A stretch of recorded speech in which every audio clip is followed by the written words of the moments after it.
চলে গেলি? মা রে, মা মা আমি তোর পুজো করবো, মা পুজো করবো, আমি পুজো করবো। ছোট ভাই, এই না অগ্রিম। আমি এই প্রতিমাটাকে পছন্দ করে গেলাম। এই প্রতিমা তোমার জন্যই থাকবে গো, তুমি কিচ্ছু চিন্তা করো না।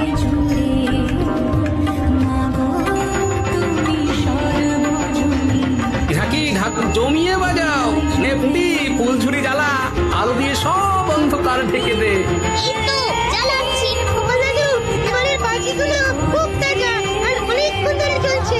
ওই দেখা গোমা দাদু, মহারাজ এসেছেন। আসুন আসুন মহারাজ। গোপাল, ফিরে এলাম। তা, এত সব আয়োজন করলে কি করি? মহারাজ, মায়ের স্বপ্নাদেশেই আমি গুপ্তধন পাই, সেই গুপ্তধনেই মা কালীর পুজো করি। চলুন, মাকে দর্শন করবেন, চলুন। চলো চলো।